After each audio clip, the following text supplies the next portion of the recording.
भाग 3। अपने अपने कार्य क्षेत्र में सब बड़े हैं।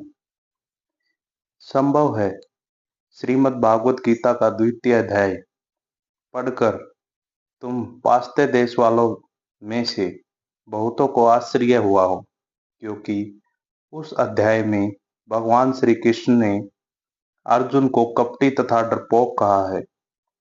और वह इसलिए कि अर्जुन ने अपने संबंधियों तथा मित्रों से यह कहकर लड़ने अथवा संघर्ष करने से इनकार कर दिया था कि अहिंसा परम धर्म है। हमारे लिए समझने की यह एक बड़ी बात है कि प्रत्येक कार्य की दोनों चरम विपरीत अवस्थाएं एक सदृश दिखाई देती हैं। चरम अस्ति और चरम नस्ति दोनों सदैव एक समान दिखाई देती है। उदाहरणार्थ, आलोक का संपदन यदि अत्यंत मृदु होता है तो हम उसे नहीं देख सकते, और इसी प्रकार जब वह अत्यंत द्रुत होता है तब भी हम उसे देखने में असमर्थ होते हैं। शब्द के संबंध में भी ठीक ऐसा ही है। न तो उसके बहुत मृदु होने पर हम उसे सुन सकते हैं और न उसके बहुत उच्च होने पर। इसी प्रकार का भेद प्रतिकार तथा अप्रतिकार में है। एक मनुष्य इसलिए प्रतिकार नहीं करता कि वह कमजोर है, सुस्त है, असमर्थ है। दूसरी ओर एक दूसरा मनुष्य है जो यह जानता है कि यदि वह चाहे तो जबरदस्त प्रतिकार कर सकता है, परंतु फिर भी वह केवल अप्रतिकार ही नहीं करता, वरन अपने शत्रुओं के प्रति शुभकामनाएं भी प्रकट करता है।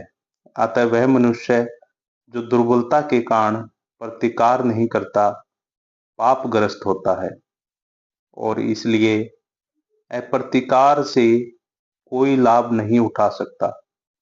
परंतु दूसरा मनुष्य यदि प्रतिकार करे तो वह भी पाप का भागी होता है।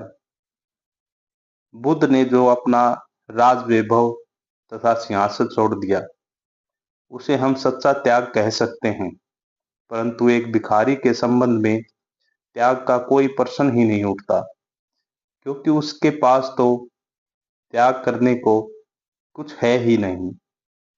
अतएव जब हम अप्रतिकार तथा आदर्श प्रेम की बात करते हैं तब यह विशेष रूप से नजर रखना आवश्यक है कि हम किस विषय की ओर लक्ष्य कर रहे हैं। हमें पहले यह ध्यानपूर्वक सोच लेना चाहिए कि हम में प्रतिकार की शक्ति है भी या नहीं। तब फिर शक्तिशाली होते हुए भी यदि हम प्रतिकार न करें तो वास्तव में हम एक महान कार्य करते हैं। परंतु यदि हम प्रतिकार कर ही न सकते हों और फिर भी भ्रमवश यही सोचते रहें कि हम उच्च प्रेम की प्रेरणा से ही कार्य कर रहे हैं, तो यह पहले के ठीक विपरीत ही होगा। अपने विपक्ष में शक्तिशाली सेना को खड़ी देखकर अर्जुन बुजदिल हो गया। उसके प्रेम ने उसे अपने देश तथा राजा के प्रति अपने कर्तव्य को भुला दिया। इसलिए तो भगवान श्री कृष्ण ने उससे कहा कि तू ढोंगी है। एक ज्ञानी के सदृश तू बातें तो करता है, परंतु तेरे कर्म बुजदिल जैसे हैं। इसलिए तू उठ, खड़ा हो और युद्ध कर। यह है कर्मयोग का असली भाग।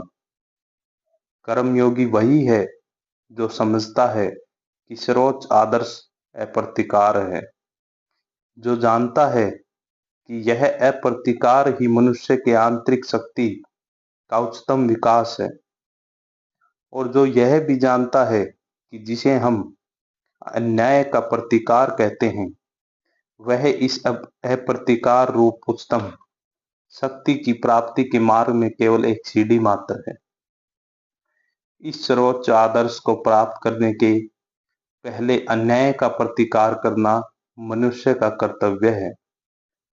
पहले वह कार्य करे, युद्ध करे, यथाशक्ति प्रतिद्वंद्विता करे। जब उसमें प्रतिकार की यह शक्ति आ जाएगी, केवल तभी यह प्रतिकार उसके लिए एक गुण स्वरूप होगा। धन्यवाद।